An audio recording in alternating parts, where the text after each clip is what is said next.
குடியரசுத் தலைவரால தன்னிறைவு பெற்ற கிராமம் என 4 முறை பாராட்டு பெற்ற ஊருக்குள்ள சமீப காலமா கஞ்சா பாய்ஸினுடைய அட்டூழியம் அதிகரிச்சிருக்கு.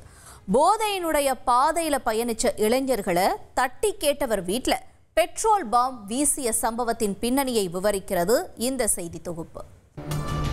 கர்ப்பிணி பெண்கள் மற்றும் குழந்தைகள் குடியிருந்த வீட்டிற்குள் பெட்ரோல் பாமை வீசி எறிந்த நபர் அதன் பிறகு சுற்றி வளைக்க முயன்றவர்களுக்கும் மரண பயத்தை காட்டுவதற்காக நடு ரோட்டில் பெட்ரோலை ஊற்றி பற்ற வைத்துள்ளார்.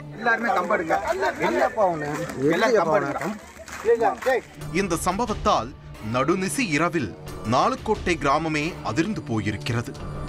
என்ன நடந்தது என்கிற முழு குற்றப்பின்னணியையும் அறிய சிவகங்கை செய்தியாளர் சுந்தரை நேரடியாக களத்திற்கு அனுப்பி வைத்தோம்.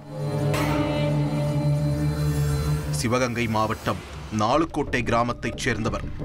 மளிகை கடை நடத்தி வந்த நாராயணனுக்கு மொத்தம் 5 மகன்கள் உள்ளனர்.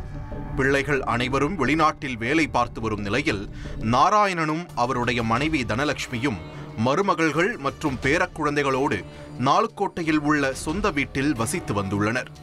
இந்த சூழலில்தான் அதே பகுதியைச் சேர்ந்த பிரபுதேவா என்கிற வாலிபரும் அவருடைய கூட்டாளியான வடிவேல் என்பவரும் தினமும் கஞ்சாவை புகைத்துவிட்டு போதையில் கிராமவாசிகளிடம் தகராறில் ஈடுபடுவதை வாடிக்கையாக வைத்துள்ளனர். சில நாட்களுக்கு முன்புதான் இந்த 2 சுல்லான்களும் தெருவில் நிறுத்தி வைக்கப்பட்டிருந்த இருசக்கர வாகனத்தை வாளால் பதம் பார்த்ததில் அது சேதமடைந்துள்ளது.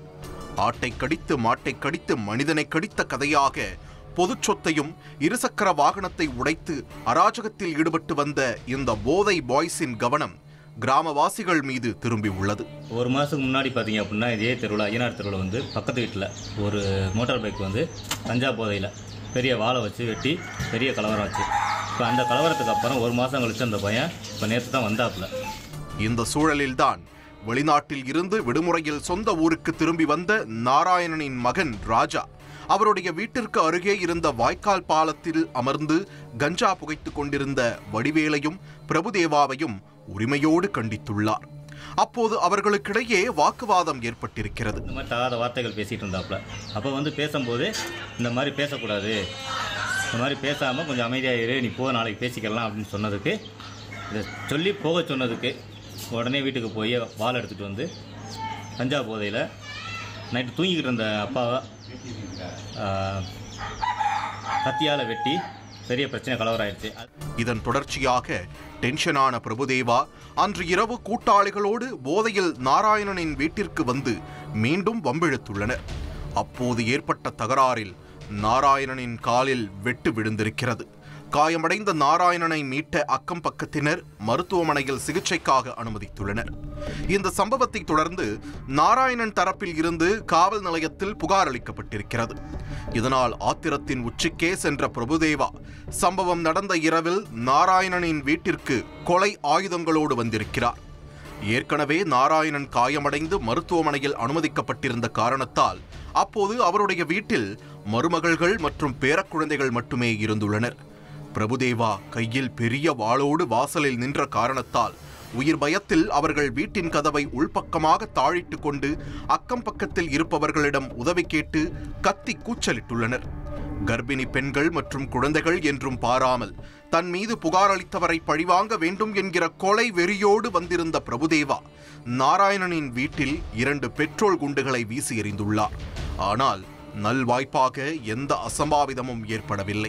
2 பேருமே ஹாஸ்பிட்டலில் அட்மிட் பண்ணியிருக்காங்க. நேற்று ஆம்பளையால் யாருமே வீட்டில் இல்லாத டயத்தில் நானும் என்னோட அக்காவும் 2 பேருமே ப்ரெக்னெண்ட்டாக இருக்கோம்.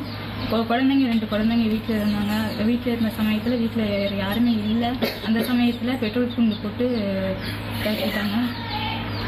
2 குழந்தைங்களை வச்சுட்டு ரொம்பவே பயத்தோடு தான், உயிர் பயத்தோடு தான் இருந்தோம். சத்தம் கேட்டு ஒன்று திரண்ட அப்பகுதி வாசிகள் போதை பாய்ஸை சுற்றி வளைக்க முயன்றுள்ளனர். ஆனால் அவர்கள் மறுபடியும் ஒரு பெட்ரோல் குண்டை வீசி எறிந்துவிட்டு அங்கிருந்து தப்பிச் சென்றுள்ளனர். நடந்த சம்பவம் தொடர்பாக வழக்கு பதிவு செய்த போலீசார் தலைமறைவாக இருந்த வடிவேலுவை அதிரடியாக கைது செய்துள்ளனர். மேலும் இந்த சம்பவத்தில் தொடர்புடைய மற்ற குற்றவாளிகளையும் வலைவீசி தேடி வருகின்றனர். குடியரசுத் தலைவரால் தன்னிறைவு பெற்ற கிராமம் என 4 முறை பாராட்டு பெற்ற நாலுக்கோட்டை போதையின் பாதையில் பயணிக்கும் இளைஞர்களால் தற்போது உயிருக்கு உத்தரவாதமில்லாத கிராமமாக மாறி வருகிறது. காவல்துறை உயரதிகாரிகள் இப்பகுதியில் உள்ள இளைஞர்களிடையே புழங்கக்கூடிய கஞ்சாவை கட்டுப்படுத்த வேண்டும் என்றும் பொதுமக்களின் பாதுகாப்பை உறுதி செய்திட வேண்டும் என்றும் சமூக ஆர்வலர்கள் வலியுறுத்துகின்றனர். மது போதை கஞ்சா இந்த மாதிரி புழக்கங்கள் அதிகமாக இருக்கிறதுனால அந்த இளைஞர்கள் ரொம்ப பாதிக்கப்பட்டு வாள் எடுக்கவும் ஊருக்குள்ள அசம்பாவிதங்கள் செய்யவும் இருந்தாங்க. இந்த மாதிரி கிராமங்கள்லாம் பெட்ரோல் குண்டு வீசுறதுங்கிறது எனக்கு தெரிஞ்சுட்டு இப்போ தான் இது நடக்குது. அதனால் இந்த மாதிரி சம்பவங்கள் எந்த கிராமத்துலேயும் இது மாதிரி சம்பவங்கள் நடக்கக்கூடாது. சிவகங்கை மாவட்டத்திலே ஏற்கனவே கொலைப்பலி அதிகமாக இருக்கிறதுனால ஒரு அச்சுறுத்தலாகவே மக்கள்லாம் இருக்காங்க. மீண்டும் மீண்டும் இந்த மாதிரி இருந்துச்சுன்னா எல்லா ஊர்லேயும் இது மாதிரி சம்பவங்கள் நடந்துடும். அதனால் மதிப்புக்குரிய மாவட்ட காவல்துறை கண்காணிப்பாளர் அவர்கள் இதற்கு தக்க நடவடிக்கை எடுத்து உடனே பாதிக்கப்பட்ட மக்களுக்கும் அச்சுறுத்தல் பண்ணிய அந்த குற்றவாளிகளையும் உடனே கண்டறிந்து அவர்களுக்கு தக்க நடவடிக்கை கொடுத்து தண்டனை வழங்குமாறு அன்புடன் கேட்டுக்கொள்கிறோம். நெடுஞ்சாலையில இளைஞர்கள் பைக் சாகசத்தில் ஈடுபட்ட அதிர்ச்சியூட்டும் காட்சிகள் வெளியாகியிருக்கு. சென்னையை அடுத்த அம்பத்தூர் டெலிபோன் எக்ஸ்சேஞ்ச் பகுதியில் நாள்தோறும் இளைஞர்கள் தலைக்கவசம் கூட அணியாம சாகசத்துல ஈடுபட்டுட்டு வராங்க.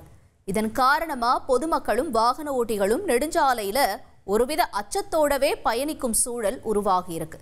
மேலும் இளைஞர்களுடைய இந்த சாகச வீடியோக்கள் தற்போது சமூக வலைத்தளங்கள்ல வைரலாகிட்டு வர நிலையில போக்குவரத்து போலீசார் நெடுஞ்சாலையில ரோந்து பணிகளை தீவிரப்படுத்தணும்னு கோரிக்கை எழுந்திருக்கு. டார்ஜிலிங்ல மழை காரணமா இரும்பு பாலம் ஒன்று இடிஞ்சு விழுந்திருக்கு. இதனால நதியை கடக்க முடியாம மக்கள் சிரமத்திற்கு ஆளாகியிருக்காங்க. இதனுடைய விவரங்களை பார்க்கலாம்.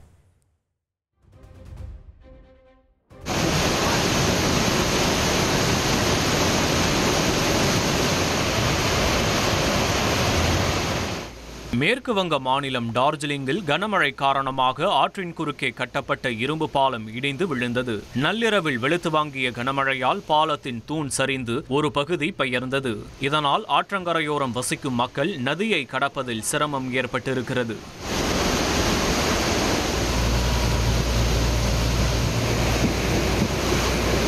மேலும் தீஸ்தா நதியில் நீர்மட்டம் உயர்ந்து ஊருக்குள் தண்ணீர் சென்றதால் ஏராளமான வாகனங்கள் அடித்து செல்லப்பட்டு கரை ஒதுங்கின.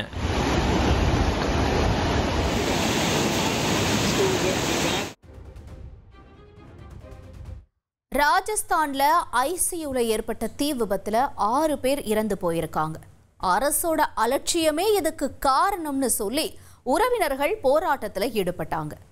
ராஜஸ்தான் அரசு மருத்துவமனையில் ஏற்பட்ட தீ விபத்தில் ஐசியூவில் அனுமதிக்கப்பட்டிருந்த 6 பேர் உயிரிழந்த நிலையில் அவங்களுடைய உடலை வாங்க மறுத்து உறவினர்கள் ஆர்ப்பாட்டத்தில் ஈடுபட்டாங்க. ஜெய்ப்பூர் அரசு மருத்துவமனையினுடைய மின்கசிவு காரணமாக ஏற்பட்ட தீ விபத்தில் ஐசியூவில் அனுமதிக்கப்பட்ட 6 பேர் உடல் கருகி உயிரிழந்தாங்க.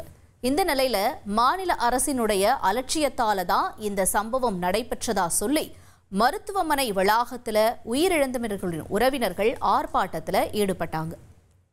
சாலையில இருசக்கர வாகனத்தை காட்டு யானை துரத்தின காட்சிகள் வெளியாகிருக்கு. அதை பார்க்கலாம்.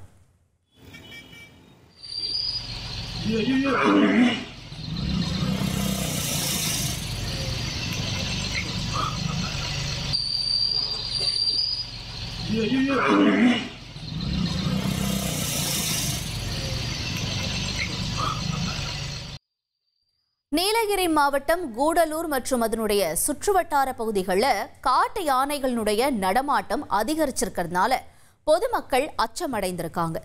இந்த நிலையில பந்தலூர் ஐயன்கொல்லி சாலையில இருசக்கர வாகன ஓட்டி ஒருத்தரை காட்டு யானை தாக்குவதற்காக வேகமா ஓடி இருக்கு. இதை கண்ட வாகன ஓட்டி சாதுரியமா வாகனத்தை திருப்பி சென்றதுனால நூலிழையில உயிர் தப்பி இருக்காரு. விபத்துல சிக்கிய கார் ஒன்று ஆற்றுக்குள்ள விழுந்த சம்பவத்துல குடும்பத்தோட சிக்கி தவிச்ச நிலையில ஊர் மக்கள் ஓடி வந்து மீட்டிருக்காங்க. அந்த காட்சிகளை நாம பார்க்கலாம். यार गेट खोल दो यार। अरे यार बच्चा को गेट लगा दो सामान निकल जाए वहाँ से। अरे गेट लगा दो सामान निकल जाए वहाँ से। आराम से पत्थर की लगे आराम से खेचो भैया। மத்திய பிரதேச மாநிலம் சிவபுரி மாவட்டம் அமோலா என்ற பகுதியில் தேசிய நெடுஞ்சாலையில் சென்று கொண்டிருந்த கார் மேல ட்ரக் வாகனம் வேகமா மோதி இருக்கு. இதுல காருக்கு பக்கத்துல இருந்த ஆற்றுக்குள்ள விழுந்து மூழ்கி இருக்கு. இதை பார்த்த பொதுமக்கள் மற்றும் இளைஞர்கள் உடனடியா ஓடி போய் கயிறு கட்டி காரை கரைக்கு இழுத்து வந்தாங்க. பின்னர் கார் கதவை திறந்து காருக்குள்ள சிக்கிய குடும்பத்தினரையும் பத்திரமா மீட்டாங்க.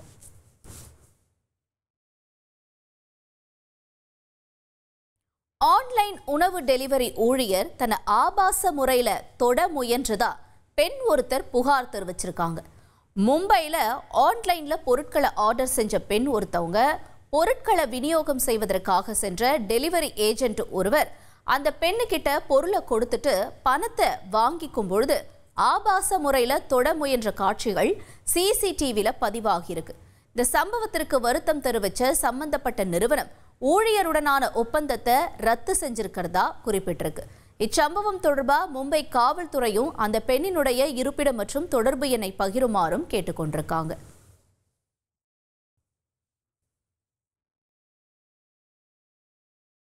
ஒடிசாவில் விஹெச்பி பேரணியில் ஏற்பட்ட வன்முறையால் 24 மணி நேரத்துக்கு இணைய சேவை தடை செய்யப்பட்டிருக்கு. இதனுடைய விவரங்களை பார்க்கலாம்.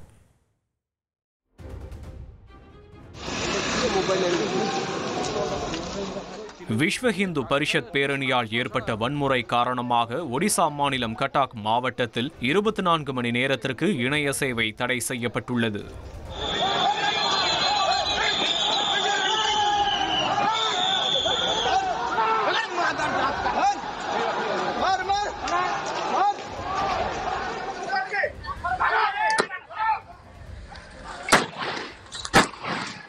ஒடிசா மாநிலம் கட்டாக் மாவட்டத்தின் தெபிகரா பகுதியில் அமைந்துள்ள நதிக்கரை பகுதியில் துர்க்கை சிலை கரைப்பு நிகழ்வு நடைபெற்றது. இதனை விஸ்வ ஹிந்து பரிஷத் அமைப்பு தலைமையேற்று நடத்தியது. அப்போது தர்கா பஜார் தெரு வழியாக துர்க்கை சிலையுடன் ஹிந்து பாடல்களை அதிக ஒலியுடன் வைத்து ஊர்வலம் சென்றதாக கூறப்படுகிறது.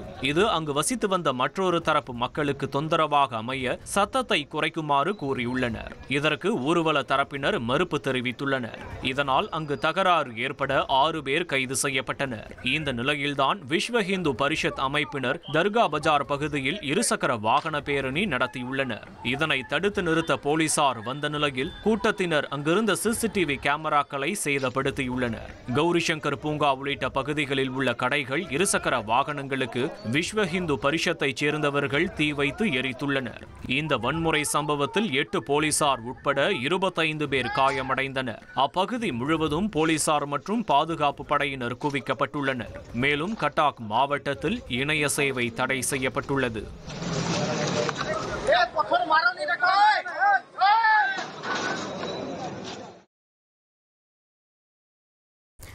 கேரளாவில் ஆம்புலன்ஸ் மேல பைக் மோதி தமிழகத்தைச் சேர்ந்த ஒருத்தர் காயமடைஞ்சிருக்காரு. கேரள மாநிலம் பத்தனம்திட்டா மாவட்டம் கோனி பகுதியில் பாம்பு கடிச்சவரை ஏற்றிட்டு போன ஆம்புலன்ஸ் 4 வழி சந்திப்புல போயிட்டு இருந்துச்சு. அப்ப வலது பக்கத்திலிருந்து இருசக்கர வாகனத்துல வந்த மகாலிங்கம் என்பவர் ஆம்புலன்ஸ் மீது பலமா மோதி இருக்காரு. இதுல பலத்த காயமடைஞ்ச அவர் மருத்துவமனையில அனுமதிக்கப்பட்டிருக்காரு. நாகர்கோவில்ல முன்னாள் ஊர் தலைவர் ஒருத்தர் அடிச்சு கொல்லப்பட்ட சம்பவம் அதிர்ச்சியை ஏற்படுத்தியிருக்கு. கன்னியாகுமரி சலரூர் பகுதியைச் சேர்ந்த முன்னாள் ஊர் தலைவர் ராஜகுமார் என்பவர் மகனுக்கு வெளிநாட்டில் வேலை வாங்கி தரதுக்கு சுபாஷ் என்பவர்கிட்ட ரூபாய் 5 லட்சம் பணத்தை கொடுத்து ஏமாந்திருக்கார். இதன் காரணமா 2 பேருக்கும் இடையே பகை இருந்து வந்த நிலையில சுபாஷினுடைய நண்பர்கள் 4 பேர் ராஜ்குமார் கிட்ட வாக்குவாதத்தில் ஈடுபட்டு சரமாரியா தாக்கியிருக்காங்க. இதுல படுகாயமடைஞ்ச ராஜ்குமார் மருத்துவமனையில அனுமதிக்கப்பட்ட நிலையில 4 பேரை காவலில் எடுத்து போலீசார் விசாரணையும் நடத்திட்டு வராங்க. இருசக்கர வாகனத்தில் போன விவசாயி ஒருத்தரை கரடி விரட்டி தாக்கி இருக்கு. நெல்லை மாவட்டம் மணிமுத்தாறு பக்கத்தில் செட்டிமேடு பகுதியில் இருசக்கர வாகனத்துல போயிட்டு இருந்த விவசாயி ஆரோக்கியம் என்பவரை கரடி ஒன்று விரட்டி தாக்கி இருக்கு.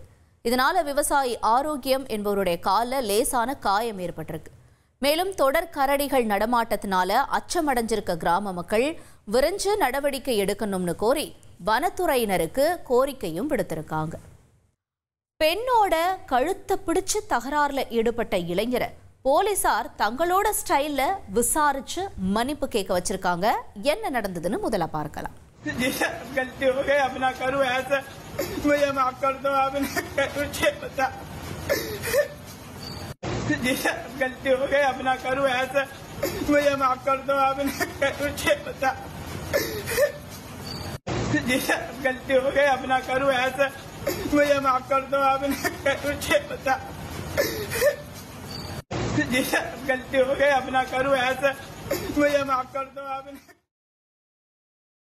உத்தரப்பிரதேச மாநிலம் மீரட்ல கடை வீதிக்கு போயிட்டு இருந்த பெண்ணை இளைஞர் ஒருத்தர் கழுத்தை பிடிச்சு நெரிச்சு தகராறு செஞ்சிருக்காரு. இந்த காட்சிகள் வெளியாகி சர்ச்சையை ஏற்படுத்தின நிலையில தான் காவல்துறையினர் தாமாக முன்வந்து வழக்கு பதிவு செஞ்சதோட ஆலம் என்ற அந்த இளைஞரை கைது செஞ்சிருக்காங்க. இந்த நிலையில பெண்ணோட தகராறுல ஈடுபட்டது மற்றும் கையில கட்டோட இளைஞர் மன்னிப்பு கேட்கும் காட்சிகளை போலீசார் வெளியிட்டிருக்காங்க. வீட்டுக்கு வெளியே நிறுத்தப்பட்டிருந்த விலை உயர்ந்த வாகனத்தை கயிறு கட்டி கொள்ளையர்கள் திருடிட்டு போயிருக்காங்க. ஹரியானா மாநிலம் குருகிராம்ல இருக்க சிவாஜி நகர் பகுதியில் வீட்டுக்கு வெளியே விலை உயர்ந்த வாகனம் ஒன்று நிறுத்தப்பட்டிருக்கு. வீட்டினுடைய உரிமையாளர் காலையில் எழுந்து வெளியே வந்து பார்த்தப்ப கார் இல்லாததை கண்டு அதிர்ச்சி அடைஞ்சிருக்கார். இதனைத் தொடர்ந்து சிசிடிவி காட்சிகளை ஆய்வு செஞ்சப்ப காரை திருடர்கள் கயிறு கட்டி அவர்கள் கொண்டு வந்திருந்த வாகனத்தின் மூலம் இழுத்துச் சென்றது தெரிய வந்திருக்கு.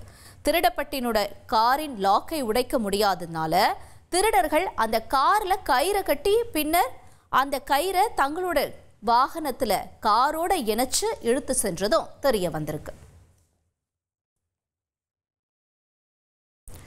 சுற்றுலாவுக்கு வரக்கூடிய ஃபாரின் டூரிஸ்ட் கிட்ட கைவரிசை காட்டக்கூடிய உள்ளூர் கேடிகளைத்தான் நாம அதிக அளவுல பார்த்துருப்போம். ஆனா இந்த கதையில ஒரு ஃபாரினர் சுற்றுலாவுக்கு வந்த இடத்துல மொபைல் ஸ்நாச்சிங்ல ஈடுபட்டு தமிழனுக்கே தண்ணி காட்டியிருக்காரு.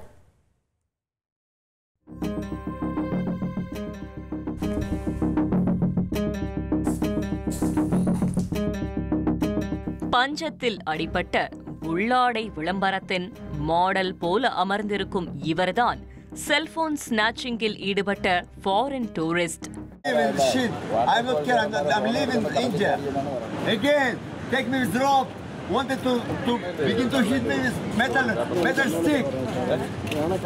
லோக்கல் போலீஸ் தன்னுடைய பைக், கார் மற்றும் பிற ஆவணங்கள், உடைமைகள் என அனைத்தையும் திருடி இப்படி நடு ரோட்டில் நிற்க வைத்து விட்டதாக ஆங்கிலத்தில் பகீர் குற்றச்சாட்டையும் முன்வைத்திருக்கிறார் இந்த ஃபாரினர்.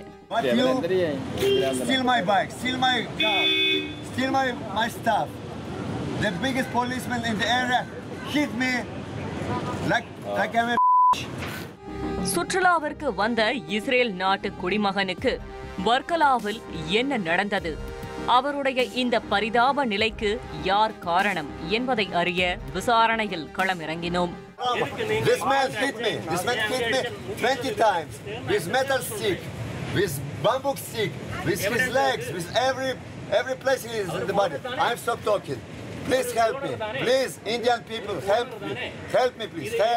இஸ்ரேல் நாட்டைச் சேர்ந்த இந்த சுற்றுலா பயணியின் பெயர் ஜயாத் சாஹி.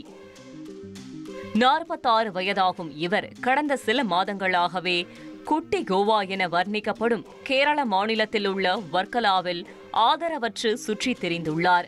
ஜயாத் சாஹி இந்தியாவிற்குள் எப்போது வந்தார், அவருடைய பாஸ்போர்ட் எங்கே, அவருடைய உண்மையான அடையாளம் என்ன போன்ற எந்த தகவலும் அதிகாரிகளுக்கும் தெரியவில்லை என்பதுதான் மிகுந்த அதிர்ச்சி தரக்கூடிய உண்மை. இந்நிலையில்தான் திருநெல்வேலியைச் சேர்ந்த நந்தகுமார் என்பவர் வர்க்கலாவில் உள்ள வாட்டர் ஸ்போர்ட்ஸ் நிறுவனத்தில் ஊழியராக பணியாற்றி வந்துள்ளார். சம்பவம் நடந்த அன்று நந்தகுமார் கடற்கரையோரத்தில் அமர்ந்து செல்போனில் ரீல்ஸ் பார்த்து டைம் பாஸ் செய்திருக்கிறார். அப்போது அவரிடம் அட்ரஸ் கேட்பது போல நெருங்கி வந்த ஜயாஸ் திடீரென நந்தகுமார் கையில் வைத்திருந்த செல்போனை பிடுங்கிக் கொண்டு ஓட்டம் பிடித்துள்ளார். ஃபாரினரின் செயலால் அதிர்ச்சியடைந்த நந்தகுமார் அவரை விரட்டி சென்றபோது ஜயாஸ் அவர் கையில் வைத்திருந்த செல்போனை கடலில் வீசி கேலி செய்திருக்கிறார். இதனால் ஆத்திரத்தின் உச்சிக்கே சென்ற நந்தகுமார் அயல்நாட்டு குடிமகனை நயப்புடைத்துள்ளார். அப்பகுதிவாசிகள் அளித்த தகவலின் பேரில் சம்பவ இடத்திற்கு விரைந்து வந்த காவல்துறையினர் காயமடைந்த ஜயாத்ஸை நந்தகுமாரிடமிருந்து மீட்டுள்ளனர். அதோடு ஃபாரினரை கண்மூடித்தனமாக தாக்கிய குற்றத்திற்காக நந்தகுமார் மீது வழக்கு பதிவு செய்து அவரை கைது செய்து அன்றைய தினமே பிணையில் விடுவித்துள்ளனர். இந்த சம்பவம் தொடர்பாக காவல்துறையினர் கூறுகையில் ஜயாத்ஸ் மனநலம் பாதிக்கப்பட்டவர் என தெரிவித்துள்ளனர். எனினும் ஜயாத்ஸ் எதற்காக இந்தியாவிற்கு வந்தார்? இத்தனை நாட்களாக உரிய ஆவணங்கள் இல்லாத போதும் அவரை அதிகாரிகள் விட்டு வைத்தது ஏன்? அவர் உண்மையிலேயே மனநோயாளியா அல்லது இஸ்ரேல் உளவாளியா போன்ற பல்வேறு சந்தேகங்கள் எழுந்துள்ளது. அதோடு ஜயாத்ஸ் கவன ஈர்ப்பிற்காக கூட இந்த செயலை செய்திருக்க வேண்டும் என்கிற சந்தேகமும் வலுவடைந்திருக்கிறது. காரணம், இந்தியாவில் உள்ள காவல்துறையினர் தன்னுடைய உடைமைகளையும் ஆவணங்களையும் பறித்து வைத்திருப்பதாக ஜயாத் சாஹி தொடர்ச்சியாக குற்றம் சாட்டி வருகிறார். காவல்துறை உயர் அதிகாரிகள் இந்த அயல்நாட்டு நபருக்கு என்ன நடந்தது என்பதை கண்டறிந்து தூதரகத்தின் உதவியோடு இவரை அவருடைய தாய் நாட்டிற்கு திருப்பி அனுப்ப நடவடிக்கை எடுக்க வேண்டுமென அப்பகுதியைச் சேர்ந்த சமூக ஆர்வலர்கள் வலியுறுத்தியுள்ளனர்.